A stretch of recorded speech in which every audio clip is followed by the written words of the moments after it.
Bonjour, j'espère que vous allez bien. Aujourd'hui, j'ai la chance de discuter avec une autre mamie, une mamie qui s'appelle Lynn. Dis-moi, Lynn, qui es-tu? Raconte-nous un peu. Je suis une mamie depuis un petit peu plus que 4 ans, Mhm, d'une petite fille et d'un petit-fils qui a 8 mois et demi. mhm. Je suis retraitée du monde de l'enseignement, OK. mais je travaille encore à temps partiel à l'université comme chargée de cours. Puis c'est ça, j'aime beaucoup mon rôle de mamie, puis je me préoccupe de mon implication, de ce que je peux vivre avec mes petits-enfants. Il y a une petite fille aussi qui s'en vient pour l'automne, qui s'est annoncée il y a Mhm. quelques temps. Donc, c'est un vrai bonheur pour moi. Puis, c'est ça, je veux m'impliquer sans prendre la place des parents, mais être présente le plus possible selon leurs besoins. Mhm. Puis, pas les gâter matériellement, mais plutôt leur offrir du temps. Hmm. Puis, être là pour les parents aussi, parce que Oui. oui, c'est agréable de bercer des bébés, d'en Mhm. prendre soin, mais les parents sont vraiment importants, autant les mamans que les papas. Là. Puis, Oui, en fait, devenir grand-parent, je pense que ça se joue à deux niveaux. C'est la relation avec le petit et la nouvelle relation qui est à transformer avec nos propres enfants devenus à leur tour parents. Donc, je pense que toi, tu as deux filles qui ont eu des enfants. oui. Comment ça s'est passé de façon, est-ce que la grand-parentalité s'est jouée de la même façon avec chacune d'elles ou ça a été différent? Ça a été différent avec ma petite fille, comme elle est née à l'extérieur de la région. Pendant la première année, ben, j'étais quand même présente là, parce qu'on s'est vu à quelques reprises, mais pas aussi souvent qu'on l'aurait voulu. Là. Mhm. Mais on communiquait beaucoup par FaceTime, on s'envoyait des petits textos, des photos, tout ça. Donc ma relation avec ma petite fille s'est construite à son arrivée à Rimouski quand Mhm. ses parents sont déménagés. Puis comme c'était juste avant la pandémie, ben j'ai eu la chance de les avoir à proximité.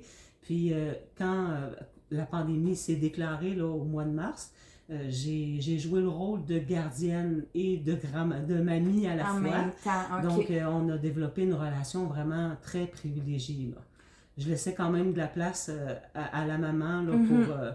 des routines, tout ça, mais on a beaucoup fait poussette, on a beaucoup Oui, chanté, raconté des histoires, donc j'ai une belle relation avec ma petite fille, donc, vraiment. un moment spécial où, en plus d'être mamie, il y a eu un rôle un peu plus de prendre soin au quotidien, Oui, peut-être même un peu éducatif, si oui, on pourrait dire, parce que là, il y avait vraiment une responsabilité de prendre soin de l'enfant qui était octroyée pendant oui. que ta fille, elle, a vaqué à ses occupations professionnelles, j'imagine. C'est ça. Puis comme j'étais nouvellement retraitée de Oui. l'automne, puis moi Ah. j'ai enseigné au préscolaire pendant plusieurs années, ben je me suis comme servi de mon bagage d'enseignante au préscolaire, puis j'ai réinvesti ça dans l'éducation de ma petite fille. Puis on a Mhm. eu beaucoup de plaisir vraiment, puis ça m'a aidé à vivre un beau passage à la retraite aussi. Oui. Puis la pandémie pour moi au tout début, même si c'était contraignant, j'ai quand même vécu ça d'une façon positive parce que ma petite fille me permettait au quotidien de vivre des moments tellement intenses que Hmm. j'ai comme oublié ce qui se tramait à l'extérieur qui n'était pas vraiment évident. Là. C'est, on pense souvent, tu sais, qu'est-ce que les adultes apportent aux petits-enfants, mais il y a aussi tout ce que les petits-enfants apportent aux grands-parents. C'est vraiment une relation dans les deux sens. C'est beau Ouais. de voir à quel point il y a cette réciprocité d'apport dans ce que tu expliques. Puis moi, comme j'ai toujours travaillé avec des enfants, puis que j'adorais mon travail, Mhm. moi j'ai toujours dit que qu'est-ce qui me faisait aimer ce métier-là, c'était vraiment d'être avec des enfants, puis d'apprendre autant qu'eux Mhm. pouvaient apprendre Ouais. à chaque jour. Puis avec les petits-enfants, c'est ça aussi. Nous, on leur apprend des choses, mais ils nous apprennent à devenir grands-parents parce qu'il n'y a pas de livre de Mhm. recettes. Hein? Non, en Toi, effet. tu nous as des belles stratégies, mais il faut vraiment être ouvert, c'est ça, à Mhm. apprendre. Donc ça, c'était l'expérience avec ta première où tu as pu jouer un rôle un peu plus d'implication parce que tu l'as gardé. Avec ton deuxième petit enfant, comment ça s'est passé? Et avec ta deuxième fille, comment ça s'est passé? Est-ce qu'il y Oui. avait des différences? Oui. Avec ma deuxième fille, j'ai vécu sa grossesse de plus près parce qu'elle Mhm. habitait à Rimouski. Donc, c'était différent, là, le suivi de la Oui, grossesse, tout dès ça. le départ. Oui, dès le départ. Puis avec mon petit-fils, ben, comme ma fille était à Rimouski, puis que j'étais comme plus au courant de ce qu'elle vivait au quotidien, des Mhm. besoins qu'elle avait, tout ça, je me suis plus impliquée, pas parce qu'elle me demandait plus nécessairement, mais j'étais là, puis j'offrais mon aide, puis Il y avait déjà l'expérience aussi, oui, probablement, qui donnait une certaine assurance de comment on habite notre rôle de mamie. oui, tout à fait. Je m'étais pratiquée avec ma petite Oui, c'est fille, ça. mais même si j'étais déjà mamie, puis j'avais une Ouais. expérience, c'est un enfant différent. Mes Tout à deux fait. filles sont différentes aussi.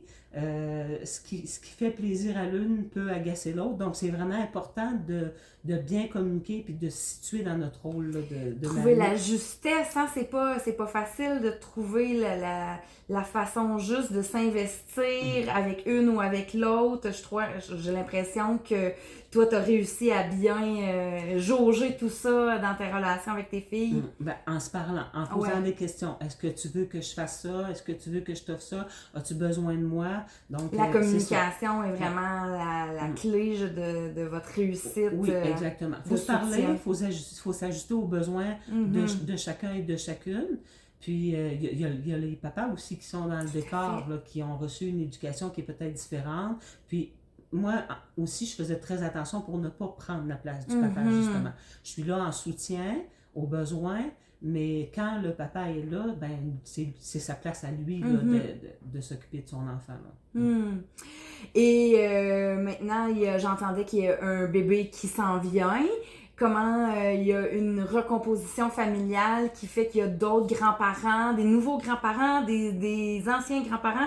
Comment ça s'organise, s'orchestre la place de chacun à travers les enfants et les petits-enfants? Moi, je sens que j'ai ma place, j'offre mon aide, on me dit de quoi on a besoin, puis l'important pour moi, il n'y a aucune compétition. Que ce soit grand-maman ou mamie, peu importe du côté du père, du côté de la mère, moi je me dis, l'important c'est que les mamans, les papas soient bien, aient de l'aide quand ils en ont besoin, que les petits-enfants aussi soient bien entourés, puis aient tout ce dont ils ont besoin. Pour moi, ça, c'est important. Donc, le village, il est présent, plus chacun peut s'investir. On multiplie l'amour, on multiplie les possibilités, puis ça permet justement d'avoir un plus grand filet de sécurité pour Oui, les exactement. parents et les enfants. Là. Moi, je suis convaincue que pour éduquer un enfant, pour lui permettre de bien grandir, de bien se développer, bon, on dit que ça prend un village, puis effectivement, c'est vrai. Ça prend La richesse un hein, bon de chacun. réseau Ouais. social, vraiment, pour que tout le monde soit heureux, puis que tout le monde voit ses besoins comblés, finalement. Ben, on en parlait, il y a aussi les organismes communautaires, il y a aussi les relevailles, d'autres ressources qui peuvent soutenir les familles dans ces moments-là. Même quand les grands-parents sont présents, tout ça vient s'additionner comme étant justement une assurance de mieux-être, de bien-être pour les jeunes familles parce que c'est exigeant d'avoir des bébés, des nouveaux enfants, puis de vivre aujourd'hui, dans la société dans laquelle on évolue, on a plusieurs chapeaux à la fois, souvent soit encore aux études, soit nouvellement sur le marché du travail, professionnel accompli, puis tout ça s'imbrique les uns dans les autres. Donc, si on est capable d'être soutenu de différentes façons, ça nous permet d'être un peu plus déposé, j'imagine, dans chacun. Puis heureusement que ça existe, ces organismes-là, puis il faut vraiment pas hésiter à en profiter justement parce que j'y vais à l'accueil maternité de temps à autre pour faire du bénévolat, puis je constate vraiment que chaque famille a des besoins différents, qu'on soit des nouveaux arrivants, qu'on soit monoparental, dépendamment de l'âge qu'on a aussi, du nombre d'enfants qu'on a. C'est vraiment très, très, très important. Puis à chaque fois que j'y vais, là, je me sens vraiment utile. Puis même si c'est pour seulement 3 heures, je me dis, le petit temps, le temps que je donne, il est important. Puis comme on disait tantôt, oui, je vais offrir mes services pour rendre service, justement, mais je reviens de là, le cœur gonflé. Je suis vraiment comblée des moments que j'ai pu partager. Là. En parlant de bénévolat, parle-moi un peu de la femme que tu es aujourd'hui. Comment ça conjugue le rôle de mamie à travers la vie que tu as envie de mener, retraitée, semi-retraitée, les activités, j'imagine que tu as des amis, tu as envie d'avoir une vie active. Comment tout ça se place dans ton temps, dans ton horaire? Bon, moi, je suis retraitée, je veux vraiment profiter de ma retraite. J'ai 60 ans, puis je me dis, comme on ne sait jamais ce que l'avenir nous réserve, là, j'ai la chance d'être bien entourée, d'avoir des amis, j'ai la possibilité de faire du sport, de m'impliquer sur le plan du bénévolat aussi. Puis à l'université aussi, je travaille encore à temps partiel, une trentaine de semaines par année, puis pas tous les jours. Donc, moi, mon but, c'est vraiment de bien remplir mes journées. Puis oui, de m'impliquer comme mamie, de rendre service quand il y a des besoins, que ce soit sur le plan matériel ou aller prendre une marche avec un bébé ou de garder ma petite fille parce qu'elle est malade puis qu'elle ne peut pas aller à la garderie. Mais à travers tout ça aussi, je veux garder mon rôle de femme qui a le goût de faire du sport, qui veut lire, qui veut tricoter, qui veut aller au cinéma, qui veut voir ses amis. Puis, mais je pense que j'y arrive assez bien parce que jamais mes filles m'ont donné de la pression, m'ont fait sentir que fallait absolument que je sois là, puis qu'il y avait juste moi. Parce que, comme on disait tantôt, ben, il y a des grands-mamans, il y a des mamies, puis je veux que chacune puisse prendre sa place, ou que chacun, les papis aussi. Les grands-papas sont invités à s'impliquer aussi, c'est sûr. Oui, tout à fait. Puis, ce que j'entends, c'est une bonne communication derrière qui permet justement de nommer, pas les limites, mais la place que chacune des sphères de notre vie a envie de prendre. C'est ça. Donc, s'assurer que des fois, on peut, tu me racontais tantôt, mettre de côté une certaine activité parce qu'on l'avait prévu le faire, mais que là, finalement, on était interpellé dans notre rôle de mamie. On le fait avec cœur, mais c'est circonstanciel. Ça s'inscrit dans un contexte particulier, mais de façon générale, on prend soin à la fois de soi en tant que grand-maman, que mamie, que papy, puis de ce qu'on œuvre auprès de nos enfants, là. Je pense que c'est ça. Faut savoir garder un équilibre. Il y a je me réserve des moments aussi en couple parce que j'ai un conjoint. Puis j'aime faire des activités avec lui.